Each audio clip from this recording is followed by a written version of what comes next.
Good evening and welcome to BBC London News.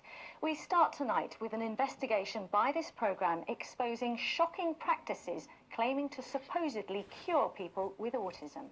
Our undercover filming, where a researcher poses as an autistic teenager, shows him being subjected to shouting, intimidation and threats of violence. What's more, it costs thousands of pounds. Dalmayne has this exclusive and disturbing report. Jordan! This man's treating someone he thinks is a vulnerable autistic person by shouting at them. Jordan! Stop it! And worse. You want to slap you?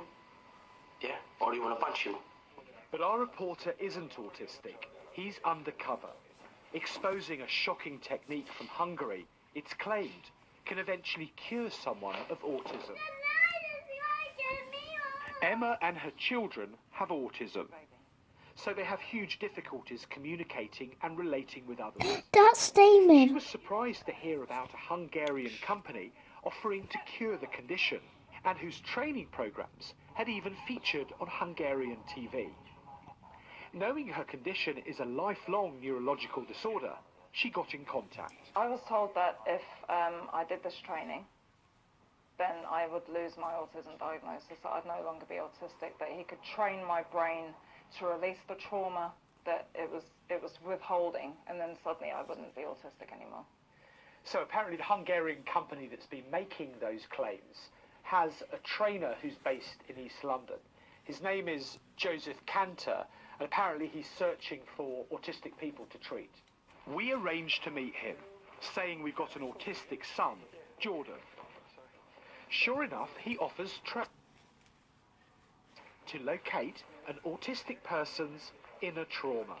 I have to define the trauma. Which means eventually the autism will go away. And after is the people look like normal. So the autism has gone? Yes. Later, he takes a deposit of the £3,500 he charges.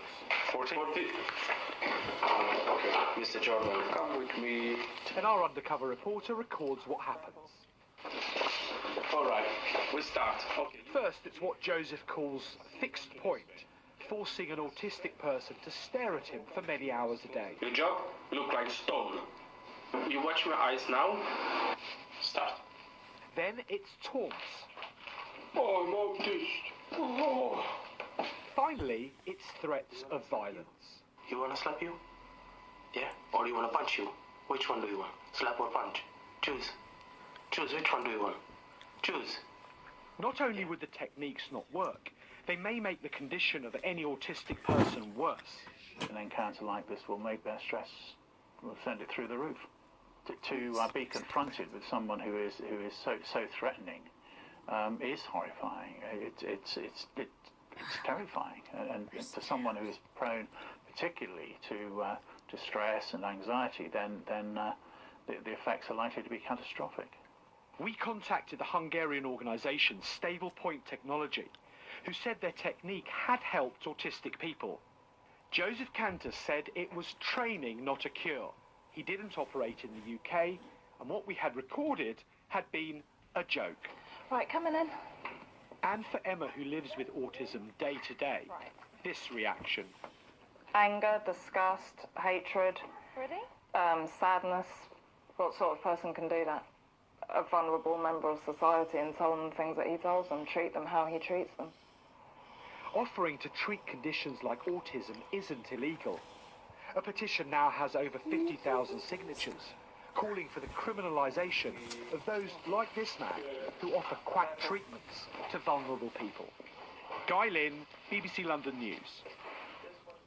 Well, Liza Dresner works with autistic people every day, and she was watching that report. She's from the charity Resources for Autism. I could see how uncomfortable you were just watching that. It's just horrific.